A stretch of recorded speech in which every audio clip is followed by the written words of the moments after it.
thank you through. It's an extraordinary story. Even I have never managed to hear it in such a detail, so I'm sure all of you are very privileged this evening to hear Surinder's story. Maybe I will talk a little bit about Lebara and my journey at Lebara and you know what we have done in the past 11 years.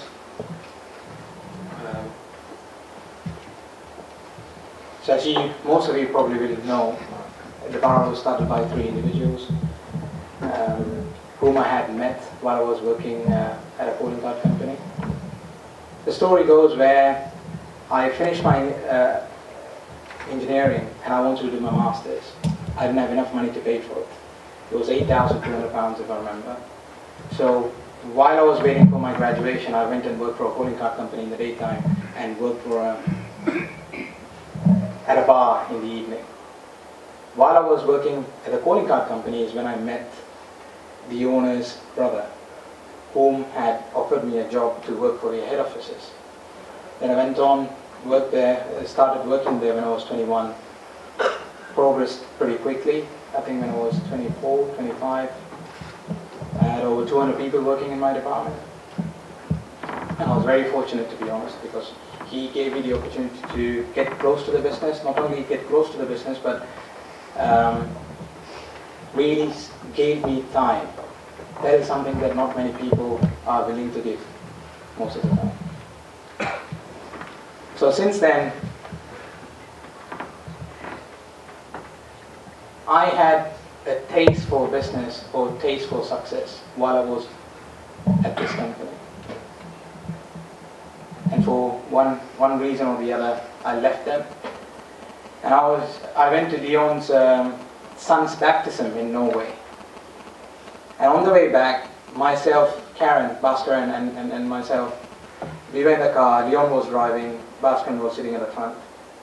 I saw this really big building on my left, which is the Telenor building. The Telenor is the PTT, like BT in the UK, the PTT in Norway. And I was just looking at it and smiling. So Leon saw me in the rear mirror and said, "What are you smiling at?" So I said, to build something like that, somebody must have really worked hard. And I really meant that. And Karen turned around and looked at me and said, "Don't you think we can build something like that?" He's truly a joker. When you meet him, you realize what he's like to work with. And we just joked around, and then we asked each other, "What are you going to do? What am I going to do?" and so forth. By the time we get to the airport, I went and brought a pen and paper from the information desk. We sat around the table. This is a real story. It is a true story rather than something that you read in a book. Sat around the table. That's when I came up with this 50% saving plan. And came back to UK, came up with a name in our bedroom, which is called Lebara. So LE stands for Leon, VA for Bhaskaran, and RA for Ratheesan. Came up with the logo, so every time when I land in a country today, in Europe or wherever Lebara is present, is something that really takes me back. And every single time I see the logo, I remember my bedroom. And I'm not saying it just because I want to say it to you, and that's a real feeling. These are moments or feelings that I cannot explain it to you unless you yourself experience that.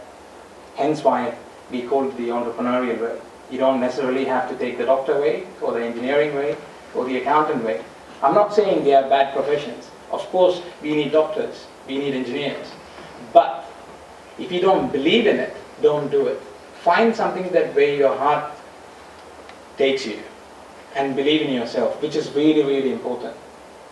And not just to please parents or not just to please others. Don't live other people's life. Learn to live your own life too. And so going back to Lebara, we didn't have any money. I actually borrowed my brother's credit card to register the company. First of all, I didn't know how to register a company. So I went and asked people and then bought a company off the shelf from a law firm. Changed that company into Lebara. Didn't realize that we have to do due diligence when buying a company off the shelf. Anyway, Lebara was formed, but we didn't have any money. We went to a calling card company called IDT, which was the largest calling card company in the world at that time. And I tried to convince this guy, very similar to what Surinder was saying earlier. I was 25, by the way. I put on a lot of weight and bought a big suit, so I looked a lot older. And it's the truth.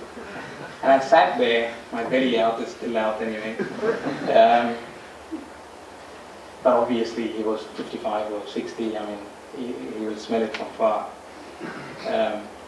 So I said to him, give me an opportunity. I understand this market, I've been in this market for long enough, I just want to distribute your product. So after a lot of convincing, he gave me 55,000 euros credit for 14 days. That was our capital. We used to take our calling cards, we will run to the stores, sell it, go back to another company and tell them, I have money, but I want a better discount. So take a better discount and try and sell it to the people who were actually buying from that company and try to climb up the distribution ladder. So we were distributors going to the stores, then start selling to the distributors themselves. We became wholesalers, then we started selling to the wholesalers. And eventually, we thought, we are running around and we got all these people working for us and all these expenses hiring these officers. What will happen if one of these companies says, I don't want to supply to you anymore? So then I made the decision that we're going to build our own platform. There was a significant difference between IDT or any other calling card company and ourselves. We had the distribution, they had the network. So I went on a training course for 2 months. I know one of the individuals here, Gobi. I actually hired one of Gobi's friends from India. And at that time I didn't understand any of the technology. So I asked him a few questions which then I realized they were very elementary questions about signaling and do you understand this and do you understand that. I don't know what he thought. He said yes. I said okay, let's apply for visa. He went to the British Embassy and got a visa within a day. And he came here. Both of us together, I think 8 years back, built our switch together at a switch room in Docklands. It was £132,000. It was a lot of money for me. And still a lot of money. And I was so careful that I was literally holding my hands underneath that in case if he wasn't fitting it properly that it would fall down.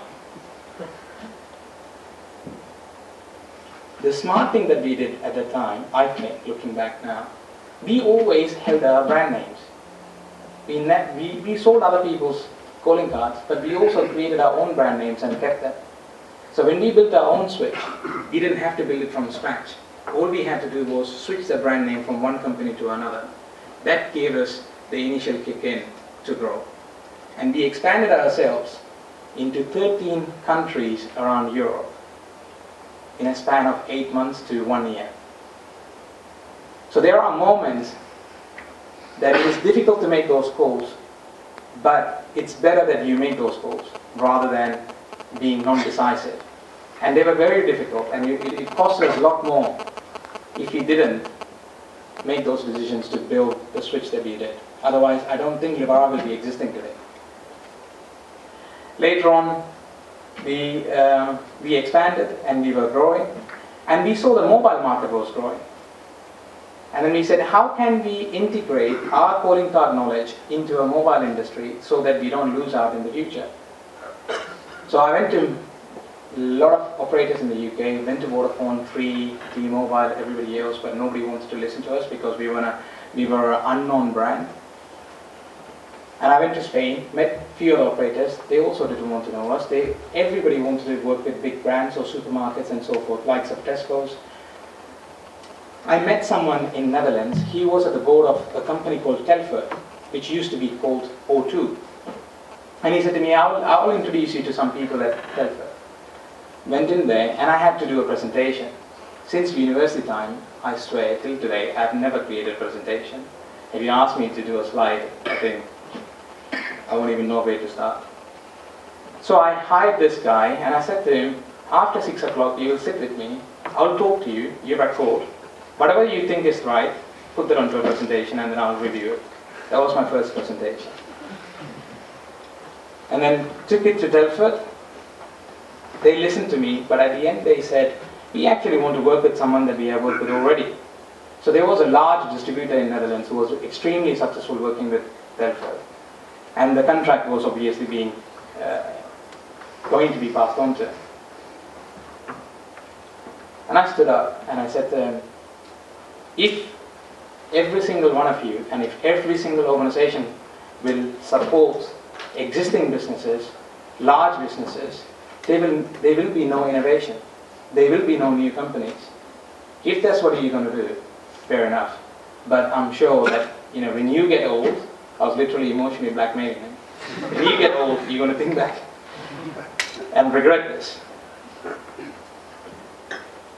And he sat there, he talked around and whatever, and he said, okay, fine, I'm going to give you an opportunity, let's see what you can do. And we shook hands. And that handshake was almost like we signed a contract. He came to the office, opened up a champagne, thinking that we're going to have our own SIM cards.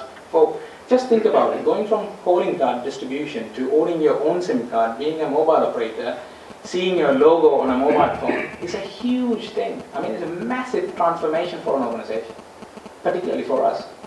So we celebrated without having any contract in place. But we had to pay quite a lot of money to create the technology or the platforms available for us to operate in that manner. But we didn't care about that. We went, sold calling cards all over the place, day and night, to generate that cash flow so that we can go into mobile. That's something that I want to mention to you. Lebara has grown in the past 11 years, but without any external funding. We have never ever borrowed a single penny from outside. We have never involved banks. We have never had private equity firms involved in our organization. I'll tell you why. Because I didn't know how to write a business plan. I didn't know how to go and ask for money. And I also had this character in me that I never wanted to ask money from anybody. I've never asked money from my parents for my schooling or my university days. So maybe that, part of that. But in turn, today,